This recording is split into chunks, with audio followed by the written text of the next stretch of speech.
and welcome to another episode of Chatting with Chip with Barton College football head coach Chip Hester. I am Wilson Times sports editor Paul Durham, and Coach, you got a big smile on your face today. You came away with a win at Tusculum on Saturday, 17-14.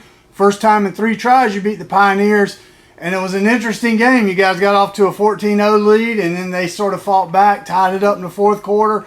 And you guys were flat offensively in the fourth quarter until that last drive when you had to have it. Bear Huggins gave you 3 points. You got the win. You're 4-1. What do you think about that game? Yeah, we've talked about it before. In the South Atlantic Conference is a tough conference, and we knew going into it was going to be a tough matchup for us. They are very good on defense. We were able to get some big plays on them in the first half. Weren't able to do that in the second half quite as much, and that they did some stuff that really gave us some issues. And I think I'm most proud of our guys hanging in there. And then you mentioned it. We had to have some plays down the stretch, and we got those plays. And that was the difference between winning and losing. Again, I've said it a couple times this year, but I don't know that we win that game last year. And I think with maturity we've got on our football team, with the leaders that we've got on our football team, and this mindset that we just keep playing, and you just keep on competing, and something good is going to happen, and it did. And gosh, I thought, you look at our keys to the game. Did you win the rushing the rushing battle? Yes, we did. It was close. It was 170 to I think 138, but we did. Turnovers were equal. But I thought we won special teams, and I think if I look at one thing, obviously the game-winning field goal by Bear Huggins, but you look before that and some of the punts, some of the kickoffs, I thought that we won that, and I thought that was the difference in the ball game. Yeah, that was one thing I was going to talk to you about today, Bear, because he did kick the winning field goal, and he kicked 2 extra points. His counterpart, the Tusculum kicker, missed an extra point. Didn't really hurt him because they got 2 later, but he had 4 punts inside the 20. He had 2 inside the 5 in the fourth quarter. That's huge. It's big. How many times 2 years ago, and even last year, did we talk about, man, we've got to get better on special teams? We've talked about punt coverage for 3 years, and I think right now it's a strength. I agree, and it's something that we've got to keep our nose to the grindstone and keep focused on it, and keep trying to find ways to get better and not be satisfied with where we are. But I think we're getting some real advantages, and we talk about flipping the field and starting field position versus the opponent's starting field position. It's a big deal, and when you're playing against good defenses, the further you have to go, the more chances you have to make mistakes, and so that's a big deal. And I'm pretty happy with where we are. I'm not satisfied because we watch the tape and we say, hey, we could get better in this aspect. Kickoff return, we've got to get better. We've got too much talent to not have better returns. But our punt, kick, and then extra point field goal has been really, really strong thus far. Yeah, and I think your defense played a great game on Saturday. They gave up a couple of touchdowns, but for the most part, they kept y'all in that game. The offense got off to a great start, but even 14 at halftime, I remember thinking, y'all going to need to score some more points to win this game, and you did. But the defense has really been a big, I've been saying it all year, bend, not break. Sometimes they sort of scramble to get things done. But I thought, there were some big third down stops Saturday, and it just really made a big difference in the game overall. And you guys, you're getting some more guys. The standard guys, Shane Perry and other guys that have been, Matt Smith, they've always been there, but you're also seeing some other guys, Ja'Cory Bible, Kermit Solomon's come up, Matthew Leach with a big third down stop the other day. He's an unsung guy. He's been playing a lot, but just a word on where you think your defense is getting as you got a tough stretch ahead. We'll talk about more about that in a minute. But how do you feel about your defense right now? Yeah, I'm pleased. I think we're on the right track. I think if you talk to our defensive coaches and our defensive players, they think they can get better, and I think they can too. But I think you've got guys that are starting to come up to the level that we need them to come up to, and you've got Shane Perry and his leadership and his strength and the way he conducts himself. And then you got Matt Smith. Matt Smith is making plays all over the place. I remember a open field stop on a big third down. It was a huge play in the football game. So you've got those guys, but now you've got guys that are coming in and making an impact. And so that's a big deal for us because we need to have depth. We need to have those guys fresh in the fourth quarter so they can make those kind of plays. And so I'm pleased. I think we've got a great leader on the defense and Coach Burnett and all the defensive coaches, and then we've got some old guys that are doing a great job of leading the younger ones, and then the younger ones are kind of stepping up to the standard. And so I feel like we're on the right track. I challenged our defense to try to create more turnovers. That's something that we can get better at. And I thought we had a couple opportunities and didn't capitalize on those opportunities to get some more turnovers. Again, how do you win in this conference? You create turnovers, and that creates short fields for your offense, and it creates momentum for your team as well. And so those are things that we can work on. We've got to score more points. There's no doubt about that. Those are the two kind of things we've got to do if we're going to go forward and be successful this week.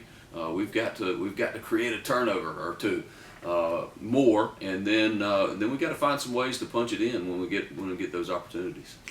Yeah, and I think it seems like the offense, you've got the number 2 rusher in D2 and Jordan Terrell. You've got a very good quarterback in Jaquan Lynch. He's got numerous receivers. You've got a great offense. And yet, still, you can see in this conference, you will struggle at times. Like you did Saturday. You guys looked really good in the first quarter, second quarter.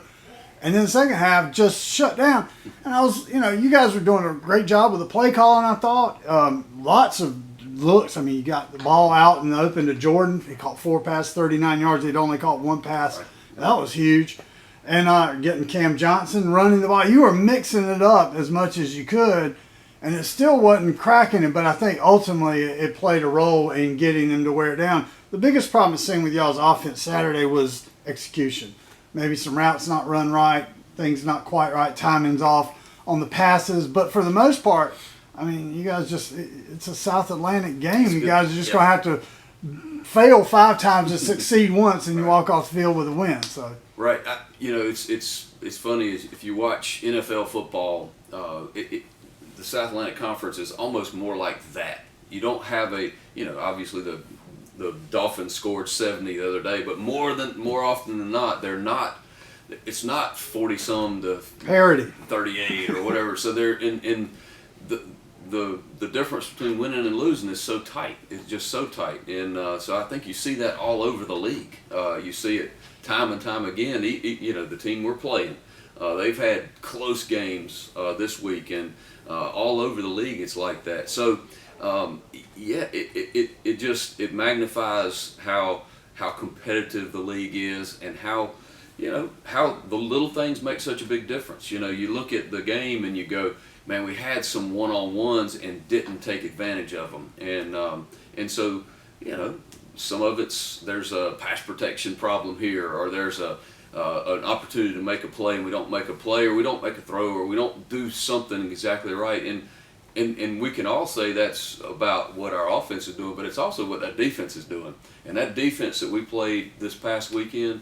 And their scheme is as tough as I've been against. They do a really good job, and so you've got to break some big plays. We broke some big plays. Jordan's big run in the first half on 4th and short, taking it all the way. That's a big play, and so you got to have some of those things happen. We didn't have those things happen in the third quarter, but then found a way when we had to have it. Again, we got some huge conversions. 3 third down conversions. 3, and you mentioned it earlier, but Jordan Terrell is something that you and I have talked about is over spring ball and in the preseason, we were starting to use him more in the passing game. And, I think you look at differences between winning and losing that football game are those conversions, those third down conversions that he caught out of the backfield. Yeah, 3 catches on third down for first downs. 2 on that last drive, I think.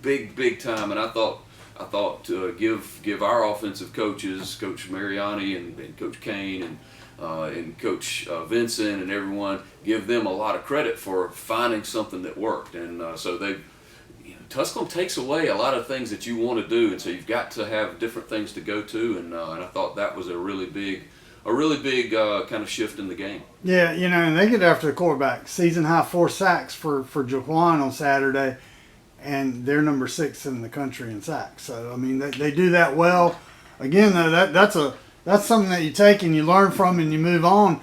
But every week's a different challenge, Absolutely. and that brings us to this week. You got Newberry, maybe not quite the Newberry they were last year, but I mean, obviously you might as well plan to play Lenore Ryan every week in this conference. You got a big stretch because you do go to Lenore Ryan the following week, and then you got Wingate. You got those 3 sort of, I call them South Atlantic bullies in a row. This is your season right here. Whatever you guys are going to make out of that is going to see what you do in these next 3 games, starting with Saturday against Newberry, which is coming off a loss, and they wait, I can't remember. Did they lose last week? They did lose last week. They did. And they were picked to win it because that's because they won it last year. I know how you coaches are. Yeah, they Yeah, won it last year. You absolutely. get the vote this year. Absolutely. Just your. I know what you're going to tell me, but you practice and you play every play. Yeah. But these next 3 games are going to be big for y'all. Yeah, so that the next 2 after this one are just a complete non-factor in our That's right. thoughts at this point. But I think you're right. I think you've got a proud program in Newberry College. They are they've won the championship the last 2 years and beaten y'all. Beating us handily. I think both times. Yes, and look, they've got a new quarterback in. They've got a couple guys they're playing with, but I guarantee you that they are going to come ready to play. Their backs are against the wall. They've got a loss in the conference, and so this is a big game for them. And I know their coaches. I've coached against them for a long time. I know that they're going to have those guys ready to play, and so we've got to come ready to play as well. And our backs are still against the wall. Every game in this conference it's everything, and so I'm excited about it because I think our guys they want to answer the call. They want to compete against the best, and I think nothing changes in our mentality in that we can beat anyone on our schedule or we can lose to anyone on our schedule, and so it's important for us to come to play. Coaches, we need to have a good week coaching and putting our guys in the best situation to be successful, and then our guys have got to execute and play physical against a very physical football team. Yeah, and you guys are, you enjoyed that first win against Shawana here, 41-0. I hope you did because you have not had any blowouts or anything close to being a relaxing few hours on Saturday afternoon or Thursday in the other case. Since then, it's been a battle. Yeah. In your experience, does that make your team better, more ready? Or I mean, sometimes it's nice to go out there and not have to sweat it out the whole game, but. Yeah. I mean, I guess, every week you go into it, you just expect an absolute war for 3 hours. Yeah, I think that's what you get in the South Atlantic Conference. That's it. It is, and if you're not ready to battle each week, then you're going to get beat. And so you've got to rise to the occasion every week, and that's just the way it is. And I think, as competitors, that's the kind of conference you want to play in. There are just no cupcakes in this league, and I think our guys, the 2021 and 2022 have prepared them more. And you and I have talked about it a couple times where I said, this year, I don't know if we win the games that we've won this year in previous years because I think we've been battle tested a little bit. And obviously in this season we've been battle tested already. And hopefully that's, a lot of times you can learn from losses, but you can also learn from wins when you know that you're not playing your best. And I say that against good competition, they're going to make good plays. The other coaches have good players. We were looking at Tusculum's defense. Tusculum had a ton of older guys that have been there for several years, and there's some key guys from last year that are not there for Newberry, but they've got a bunch of young ones that are stepping up in those positions, and they've still got a great size on the defensive line and on the offensive line. We've got our hands full, and that's the way it's going to be every game when we play in this league. Well, one thing about Saturday's game, it was just what did I say, slobber knocker. That was it. I mean, and there were a lot of guys getting hurt. Luckily, not too many Barton guys. A lot of Tusculum guys had to be helped off. I know Raekwon Batts had to be helped off for you guys. But yeah, I mean, that's a physical game, and that's another one. Maybe 2 years ago, these guys are all 10, 15 pounds heavier, got some more mature muscle. Right. Maybe they don't win those physical games. Absolutely. So you guys are in a good spot, but it's all week to week at this point. Absolutely. So I know you're glad you're not going to have to get on a bus and spend 5 hours getting home. This week you can sleep in your own bed at a decent hour instead of riding all night. So next Tuesday we'll be back to talk about the Newberry game and then look ahead at Lenore Ryan is coming up. So be with us then back here on Chatting with Chip.